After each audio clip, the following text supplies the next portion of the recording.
Single sign on क्या होता है कि एक ही यूजर अकाउंट से आप मल्टीपल रिसोर्सेस एक्सेस करते हो। जैसे आपने रूट अकाउंट से लॉग इन किया, राइट, AWS के अंदर। तो रूट अकाउंट से लॉगिन किया तो आप EC2 को भी एक्सेस कर रहे हो, राइट।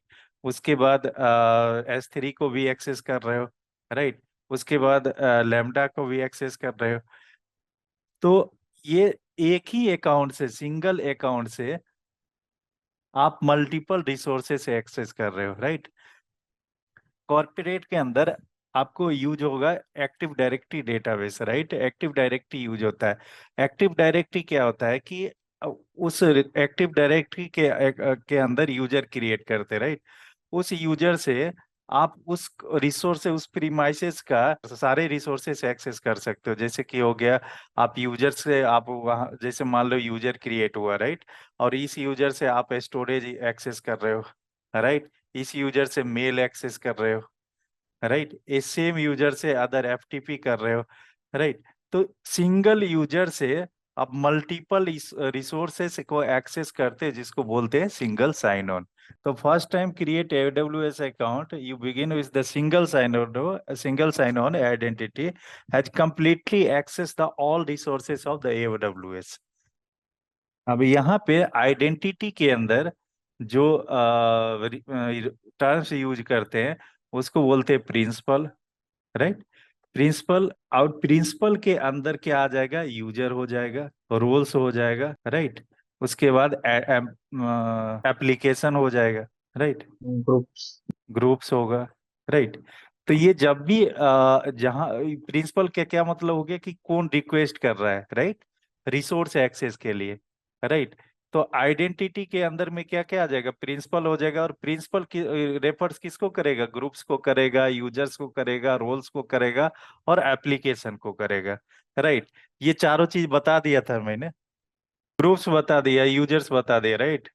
यस। रोल्स, रोल्स क्या होता है कि सिमिलर टू यूजर होता है, राइट। सिमिलर टू यूजर मतलब क्या होगा कि जो परमिशन हम यूजर पे लगाते हैं, same kinds of permission roles के अंदर डिफाइन करते हैं, राइट। मान लो कि अपने रोल्स के अंदर एक रोल्स क्रिएट किया, रोल 1 करके, राइट। रोल 1 करके परमिशन हम डिफाइन कर दिया कि EC2 एक्सेस, एक्सेस के लिए परमिशन डिफाइन कर दिया रोल्स के अंदर, राइट। और S3 के लिए, एक्सेस के लिए हम परमिशन डिफाइन कर दिया रोल्स के अंदर। अब ये रोल्स कहाँ पे लगाएंगे, ठीक है। तो ये रोल्स कहीं ना कहीं इस रोल्स के अंदर जो कहीं ना कहीं यूजर पे ही लगाएंगे, राइट। कहीं ना कहीं मतलब प्रिंसिपल पे लगाएंगे, राइट। और प्रिंसिपल कुछ भी हो सकता है, राइट। तो जैसे यहाँ पे देखो, यूजर्स क्या करता है, यूजर रिक्वेस्ट कर सकता है कि हमें एक्सेस चाहिए, राइट। किसका एक्सेस चाहिए, रिसोर्सेज का चाहिए, राइट। तो जब यूजर रिक्वेस्ट करेगा एक्सेस के लिए रिसोर्सेज का, तो सेम काइंड्स ऑफ यहाँ पे रोल्स भी रिक्वेस्ट करेगा एक्सेस के लिए, राइट। कि हमारे पास रोल्स है, हमारे पास S3 का एक्सेस चाहिए, हमारे पास EC2 का एक्सेस चाहिए, राइट। तो सॉरी, तो रोल्स क्या होता है, I am role is similar to the user, right, in that it is AWS identity with permission policy that determines what identity can be और can not do in AWS। User क्या करता है, request करता है ना, किसके लिए, resource access के लिए परमिशन चाहिए, राइट। यहां तक समझ में आ गया, yes sir. Right. Suppose that एक यूजर है और ये यूजर को EC2 एक्सेस चाहिए, राइट। इस तो ये क्या किया, रिक्वेस्ट किया। तो प्रिंसिपल क्या होता है, जो रिक्वेस्ट करता है, राइट, जैसे यूजर हो गया। अब यहाँ पे रोल्स आता है, तो रोल्स भी रिक्वेस्ट करता है कि हमें EC2 एक्सेस चाहिए, हमें S3 चाहिए, हमें डायनामो डायनामो DB चाहिए, राइट। अब ये रोल्स रिक्वेस्ट किया और इसको एक्सेस मिल गया, इसको परमिशंस मिल गया, ठीक है। अब परमिशंस मिलने के बाद ये रोल्स कहाँ जाएगा, किसी न किसी यूजर पे, या किसी न किसी एप्लीकेशन पे, या किसी न किसी ग्रुप पे इम्प्लॉय होगा, राइट। एक एग्जांपल ले लेता हूँ कि सपोज डेट कि अगर एक यूजर को एक्सेस चाहिए S3 का, राइट, S3 का एक्सेस चाहिए, तो इसने रिक्वेस्ट रेज किया, S3 का एक्सेस मिल गया, परमिशन मिल गया, S3 का एक्सेस चाहिए, राइट। अगेन इस यूजर को EC2 को एक्सेस चाहिए, राइट। तो इसको एक्सेस के लिए इसको परमिशन डिफाइन करेंगे, राइट। ये परमिशन डिफाइन किए, इसको एक्सेस कर दिए। तो यहाँ पे दो पॉलिसी कितना लग गया, दो पॉलिसी लगे, एक पॉलिसी का S3 का हो गया और एक S3 का एक हो गया पॉलिसी EC2 का, राइट। अगर हम रोल्स के अंदर EC2 और S3 डाल दिए, डिफाइन कर दिए, और इस रोल्स को हम इस ग्रुप पे लगा देंगे, राइट, तो इसके अंदर दो ऑलरेडी परमिशंस है इसके पास, EC2 का और S3 का, राइट। और ये क्या कर देगा, यूजर पे लगाएंगे तो यूजर इसको एक्सेस कर लेगा। यहाँ पे दो पॉलिसी के जगह पे एक रोल्स लगा दिए, राइट, एक रोल्स लगा दिए। तो रोल भी रिक्वेस्ट कर सकता है कि हमें क्या क्या परमिशंस चाहिए, राइट। ये ग्रुप्स हो गया, यूजर्स हो गया, रोल्स हो गया, यहाँ पे समझ आ गया, ठीक है। यहाँ तक कोई डाउट है? No sir. अब एप्लीकेशन है, एप्लीकेशन कैसे रिक्वेस्ट करता है, राइट। तो एप्लीकेशन रिक्वेस्ट करने के लिए इसको एक्सेस की या एक्सेस की और सीक्रेट की चाहिए, राइट। मान लो कि एक एप्लीकेशन चल रहा है, वेब एप्लीकेशन बनाया, राइट, EC2 इंस्टेंस पे वेब एप्लीकेशन चल रहा है, राइट। इसको चाहिए S3 का एक्सेस, राइट। तो अब यह रिसोर्सेस, इस AWS क्या होगा, AWS के अंदर जो EC2 इंस्टेंसेस है, इसके ऊपर वेब एप्लीकेशन चला है, राइट। तो ये वेब एप्लीकेशन क्या हो गया, एक वेब क्या हो गया, एक तरह का एप्लीकेशन हो गया। और एप्लीकेशन पे डेटा स्टोर करने के लिए स्टोरेज चाहिए, राइट। तो ये किससे रिक्वेस्ट करेगा, S3 से रिक्वेस्ट करेगा कि हमें हमें डेटा स्टोर करने के लिए स्टोरेज चाहिए, बकेट चाहिए, राइट। तो एप्लीकेशन भी रिक्वेस्ट कर सकता है, तो एप्लीकेशन भी प्रिंसिपल आएगा, राइट, प्रिंसिपल के अंदर एप्लीकेशन भी आएगा, राइट। समझ में आ रहा है ना? अब यूजर की बात करें तो यूजर के अंदर एक होता है रूट यूजर। ये यूजर के अंदर यूजर की बात करें तो एक यूजर होता है रूट यूजर, राइट। और एक होता है federated user, federated user, right. Root user मतलब क्या हो गया, एक काइंड्स ऑफ यूजर हो गए। देखो, जो AWS के अंदर क्रिएट करेंगे तो दो टाइप का यूजर क्रिएट होगा, राइट। एक हो गया रूट यूजर, दूसरा IAM यूजर, राइट। और एक होता है फेडरेटेड यूजर। फेडरेटेड यूजर क्या होता है, फेडरेटेड यूजर क्या होता है कि जैसे आपने अभी ध्यान दिया होगा कि कब कोई कोई एप्लीकेशन लॉग इन करते हैं, राइट। तो एप्लीकेशन लॉग इन करते हैं तो वहां पे साइन इन की जरूरत नहीं पड़ती है, वहां पे बोलता है कि जीमेल से आप साइन कर लीजिए, या फेसबुक से साइन कर लीजिए, या ट्विटर से साइन इन लीजिए, कर लीजिए, कोई भी अदर जो अकाउंट आपका ऑलरेडी एग्जिस्टिंग है उससे आप साइन इन कर सकते हैं, राइट। तो that user is called federated user, right. समझ में आ गया? कोई अभी एप्लीकेशन मोबाइल पे लॉगिन करते हो ना, यस सर जी। राइट। उसके अंदर आपको बोलता है कि जीमेल से, अगर आपके पास जीमेल से लॉगिन कर लीजिए, राइट, कब बोलता है ना, या फेसबुक से लॉगिन कीजिए, यस राइट। सर। तो that user called federated user. AWS क्या करता है कि फेडरेटेड यूजर को भी सपोर्ट करता है, जिसको IAM फेडरेटेड बोलते हैं, राइट। तो फेडरेटेड आइडेंटिटी बोलते हैं AWS फेडरेटेड आइडेंटिटी, राइट। मतलब क्या हो गया कि ये फेडरेटेड यूजर को भी सपोर्ट करता है, राइट। अब इसके बैकग्राउंड में जाते हैं, पहले क्या होता है, सपोज डेट कि मान लो कि AWS है, ये AWS की ऑर्गेनाइजेशन है और ये गूगल की ऑर्गेनाइजेशन है, राइट। अब ये AWS और गूगल में ट्रस्ट रिलेशनशिप बना दिया, राइट। तो यहाँ पे ट्रस्ट रिलेशनशिप का क्या मतलब हो गया कि आपका यूजर, राइट, gmail.com भी अब मेरे अकाउंट को आप एक्सेस कर सकता है, राइट। पहले उससे पहले कि मेरे AWS के अंदर आना पड़ेगा और उसको लॉगिन करना पड़ेगा। लॉगिन करने के बाद आप एक्सेस कर सकते जीमेल से, राइट। मतलब आपका आईडी सेम रहेगा और सेम आईडी से हम एक्सेस कर सकते हैं AWS के अंदर, राइट। तो यहाँ पे ट्रस्ट रिलेशनशिप क्रिएट करता है, जिसको बोलते हैं फेडरेशन ट्रस्ट, राइट। क्या बोलते हैं, फेडरेशन ट्रस्ट। मतलब क्या हो गया, एक एग्रीमेंट क्रिएट कर लिया। मतलब IAM के अंदर जीमेल वाले भी, जीमेल के जिसके पास अकाउंट है वो भी लॉगिन कर सकता है। कॉर्पोरेट अकाउंट है, कॉर्पोरेट अकाउंट है आपके पास, तो कॉर्पोरेट अकाउंट से भी आप लॉगिन कर सकते हैं AWS के अंदर, राइट। या एक्टिव डायरेक्टरी के अंदर आपके पास यूजर क्रिएटेड होता है, तो आप एक्टिव डायरेक्टरी के अंदर जो भी यूजर, सेम यूजर से आप लॉग इन कर सकते हैं AWS अकाउंट, राइट। तो ये फेडरेटेड आइडेंटिटी AWS के अंदर आता है, राइट, जो ऑफर करता है कि आपको मल्टीपल अकाउंट क्रिएट करने की जरूरत नहीं है, मतलब मल्टीपल ईमेल क्रिएट करने के लिए जरूरत नहीं है। आपके पास जो ईमेल आईडी है, आपके पास जो अकाउंट है, उसी अकाउंट से हम आपको एक्सेस दे देंगे, राइट। ये होता है ट्रस्ट रिलेशनशिप के अंदर आता है। अब यहाँ पे देखो कॉर्पोरेट यूजर, राइट, एक आ जाता है कॉर्पोरेट यूजर। कॉर्पोरेट यूजर के अंदर है और एक एक्टिव डायरेक्टरी यूजर, राइट। अब ये दोनों यूजर हम क्या होता है वो हम समझते हैं, राइट। ये मेरा AWS है, राइट। AWS का प्रीमाइसेस है, डेटा सेंटर है, AWS का डोमेन है, राइट। राइट, ये मेरा AWS का डोमेन है, ठीक है। और यहाँ पे कॉर्पोरेट यूजर है।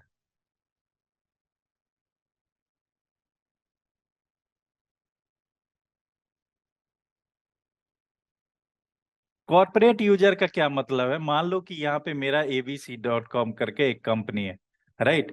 तो इसका अकाउंट, अगर इसके अंदर 10 इम्प्लॉय काम कर रहा है, राइट, तो 10 इम्प्लॉय काम कर रहा है, तो इसके अंदर यूजर ईमेल आईडी क्या होगा, a.abc.com, right, a@abc.com, b@abc.com, right.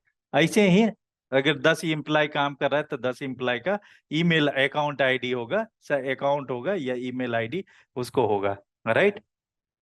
अब ये a.abc.com से भी एक्सेस कर सकता है AWS का, राइट, क्योंकि ये एक IAM आइडेंटिटी, फेडरेशन आइडेंटिटी है, राइट, AWS के अंदर, ठीक है। अब यहाँ पे आता है कि active directory user, AD user, right. Active directory user क्या होता है कि किसी कंपनी के अंदर अगर एक्टिव डायरेक्टरी चल रहा है, माइक्रोसॉफ्ट का एक प्रोडक्ट है एक्टिव डायरेक्टरी, राइट।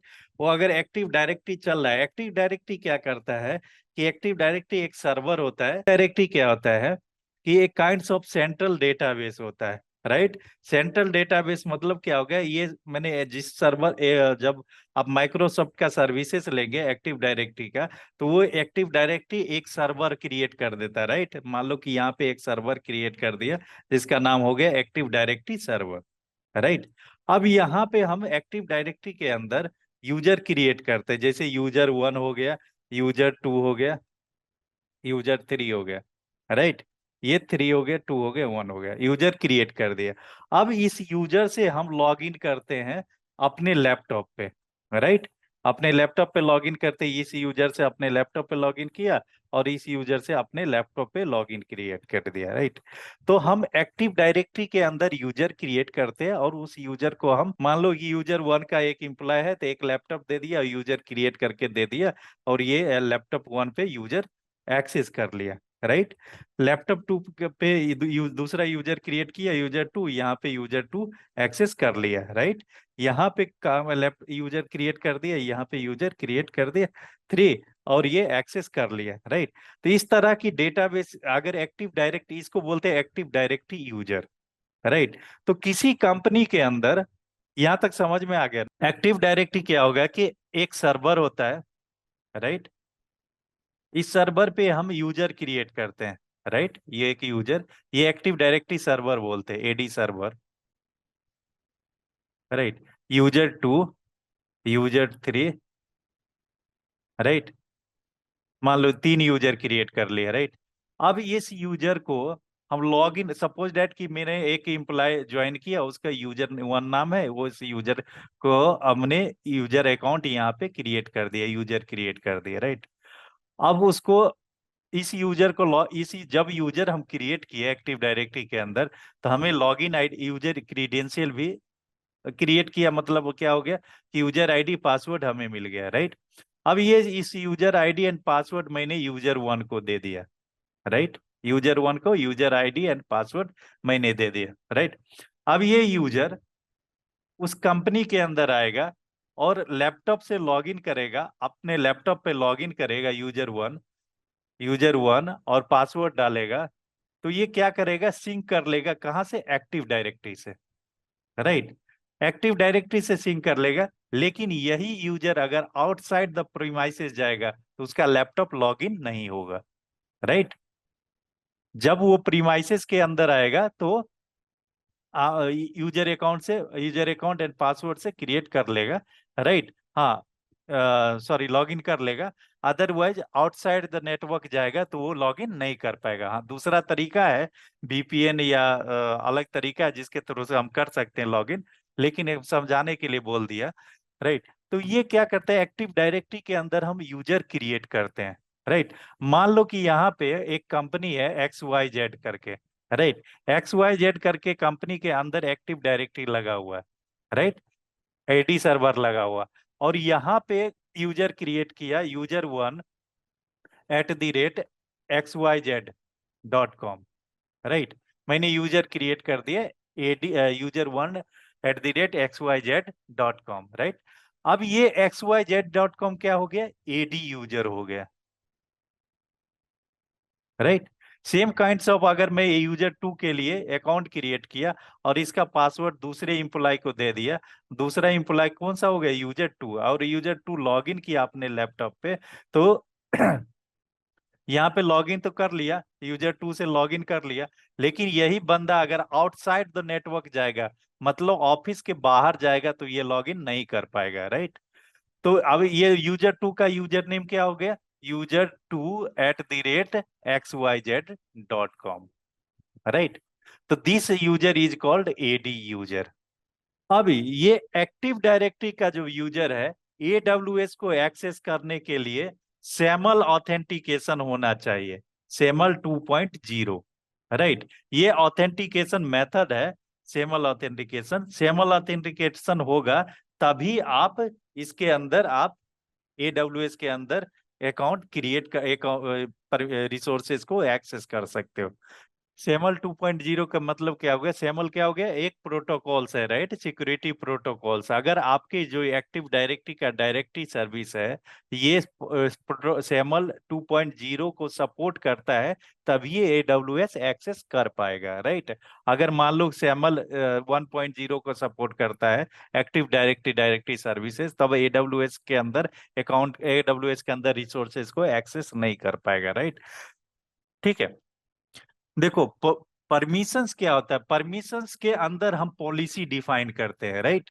जैसे मान लो कि EC2 को परमिशन चाहिए, राइट, एक्सेस करने का परमिशन चाहिए यूजर को, राइट। तो यूजर को एक्सेस किसका चाहिए, EC2 का, तो हम परमिशंस डिफाइन करते हैं, राइट। अब परमिशंस क्या होता है, परमिशंस के अंदर हम पॉलिसी डिफाइन करते हैं, राइट। एक पॉलिसी क्रिएट कर दिया, पॉलिसी 1, मान लो पॉलिसी 1 क्रिएट कर दिया, पॉलिसी 1 के अंदर हम डिफाइन कर दिया कि एक्सेस EC2 का एक्सेस चाहिए, राइट। और ये पॉलिसी हम कहाँ पे लगा देंगे, यूजर पे लगा देंगे, राइट। तो इस यूजर को क्या मिल जाएगा, एक्सेस मिल जाएगा, राइट।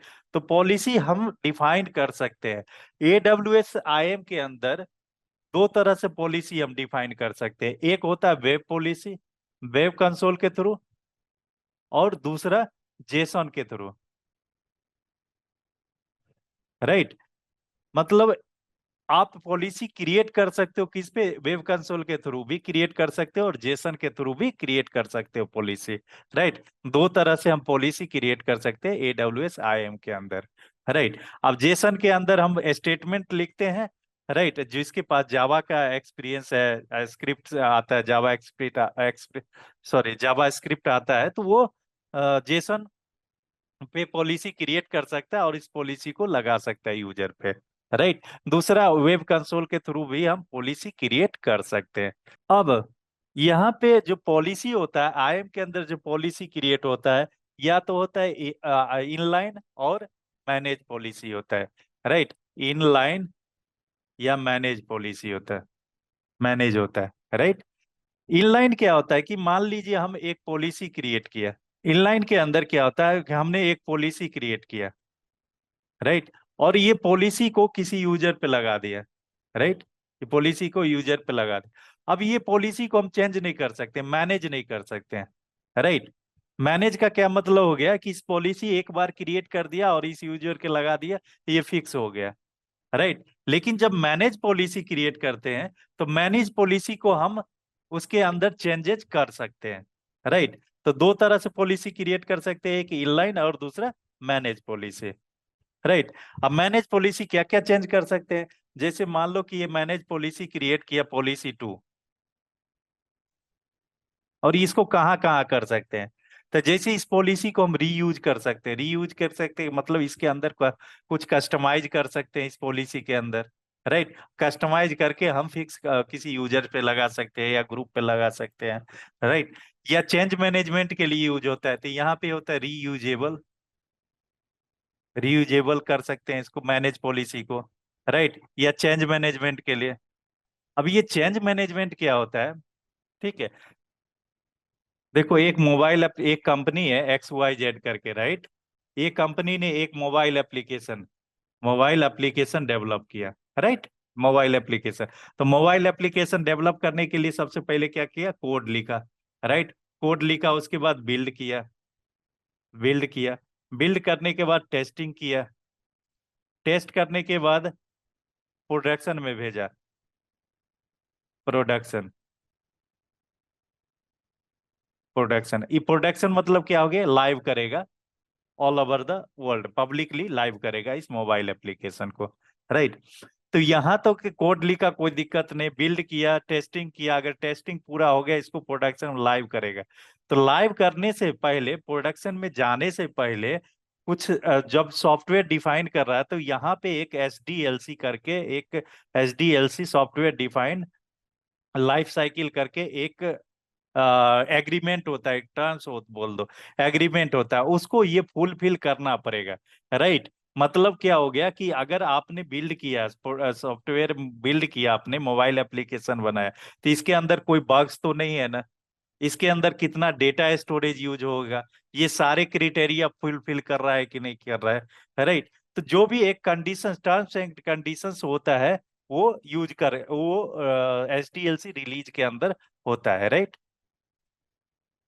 अगर ये SDLC रिलीज को सारा फुलफिल कर लिया मोबाइल ऐप, तब इसको कहाँ भेजता है, प्रोडक्शन के अंदर भेजता है, लाइव करने के लिए भेजता है, राइट। तो जब ये चेंज रिलीज मतलब यहाँ पे रिलीज क्रिएट होता है ना, राइट। तो यहाँ पे रिलीज क्रिएट करने के बाद यहाँ पे एक टाइमिंग होता है, राइट, जिसको बोलते हैं इम्प्लीमेंटेशन टाइम, राइट। जैसे आपने फुलफिल कर दिया, फुलफिल करने के बाद यहाँ पे डिफाइन कर देंगे कि आप, मैं अगले महीने के 10 तारीख को हम प्रोडक्शन में रिलीज करेंगे, राइट, मतलब लाइव करेंगे, राइट। तो दिस सिनारियो SDLC रिलीज के अंदर एक टाइमिंग होता है, राइट, एक डेट डिफाइन करते हैं कि हम इस मोबाइल एप्लीकेशन को अगले मतलब जब भी हमें रिलीज करना होगा, this is called the change management, right. Example एक मान लेते हैं कि सपोज डेट कि मारुति ने एक नई गाड़ी लॉन्च करनी है, राइट। उसने टेंटेटिव टाइम दे दिया, दिसंबर 2025 को एक लॉन्च करेगी गाड़ी, ठीक है। इतना समझ में आ गया, लॉन्च करेगा गाड़ी, जी सर। ठीक है ना। अब गाड़ी लॉन्च करने के लिए, कार लॉन्च करने के लिए क्या करेगा, उसको सबसे पहले डिजाइन करेगा, राइट। डिजाइन करने के बाद उसको क्या करेगा, उसके पार्ट्स क्रिएट करेगा, पार्ट्स बनाएगा, पार्ट्स बनाने के बाद क्या करेगा, असेंबल करेगा, असेंबल करने के बाद टेस्ट करेगा, राइट।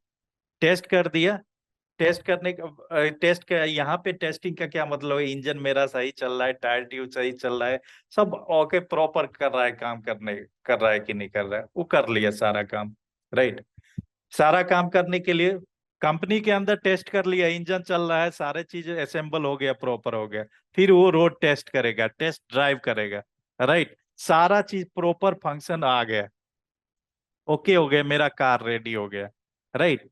अब उस कार को रिलीज करेगा कहाँ पे, मार्केट में, ठीक है। अब मार्केट में रिलीज करेगा, अब मान लो कि 10 दिसंबर 2025 को रिलीज करेगा, राइट। नवंबर तक उसने कार का प्रॉपर काम, टेस्ट ड्राइव करके प्रॉपर फंक्शन करके रख दिया शोरूम के अंदर, मतलब अपने जो गैरेज के अंदर रख दिया। अब जब वो कार को रिलीज करेगा मार्केट में, तो रिलीज करेगा तो रिलीज के कार को मार्केट में रिलीज करने से पहले गवर्नमेंट का कुछ गाइडलाइंस होता है, राइट, कि NCAP 4 होना चाहिए, ठीक है। उसमें फ्यूल कम होना चाहिए, फ्यूल सॉरी पोल्यूशन कम होना चाहिए, ये सारे कुछ कंडीशंस होते हैं गवर्नमेंट का।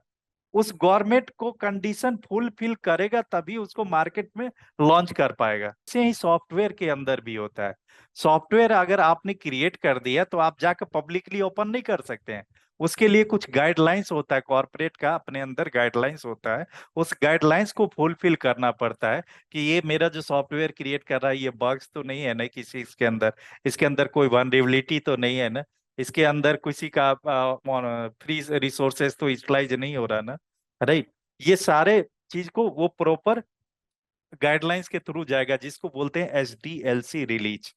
जैसे हम प्रोडक्शन में कोई एप्लीकेशन को लाइव करते हैं, पब्लिक में लाइव करते हैं, और उस पब्लिक में लाइव करने को हम डेट डिफाइन करते हैं, और ये होल प्रोसेस को, पूरे के पूरे प्रोसेस को जो SDLC रिलीज होता है उसको बोलते हैं चेंज मैनेजमेंट। तो अगर हमने पॉलिसी क्रिएट किया, राइट, तो पॉलिसी को हम चेंज मैनेजमेंट में भी यूज कर सकते हैं, राइट। तीसरा हो जाता है versioning and roll back. Versioning and roll back, right. अब मान लो कि एक पॉलिसी क्रिएट किया, राइट, इस पॉलिसी के अंदर मतलब कुछ ऐड किया, राइट, ऐड किया तो क्या हो गया, वर्जन 1 क्रिएट हो गया, राइट। अगेन उसके अंदर कुछ ऐड किया तो वर्जन 2 क्रिएट कर दिया। अब वर्जन 2 क्रिएट कर दिया, मान लो कि पॉलिसी के अंदर एक पॉलिसी 1 क्रिएट किया, EC2 इंस्टेंस लगाया, राइट, और इसी पॉलिसी के अंदर एक S3 भी लगा दिया बाद में, तो ये क्या हो गया, पहले EC2 लगाया तो क्या हो गया, वर्जन 1, राइट। और दूसरा इस S3 भी ऐड कर दिया तो क्या हो जाएगा, ये B2 हो गया, राइट। तो वर्जनिंग यहाँ भी हम सपोर्ट करता है, मैनेज पॉलिसी के अंदर हम वर्जनिंग कर सकते हैं, राइट। रोल बैक में क्या हो गया, अब मान लो कि मैंने EC2 और S3 दोनों मैंने लगाया पॉलिसी के अंदर, अब बाद में S3 नहीं चाहिए तो पॉलिसी से हटा दिया S3, राइट। तो ये क्या हो गया, फिर बैक आ गया EC2 पे, तो क्या हो गया, रोल बैक। मतलब मैनेज पॉलिसी के अंदर हम क्या क्या काम कर सकते हैं, राइट। तो तीसरा क्या हो गया, डेलीगेशन। जैसे यूजर 1 है, राइट, डेलीगेटेड का क्या मतलब हो गया देख लेते हैं। जैसे यूजर 1 है, राइट, यूजर 1 क्या कर सकता है, केवल यूजर क्रिएट कर सकता है, सपोज डेट, राइट।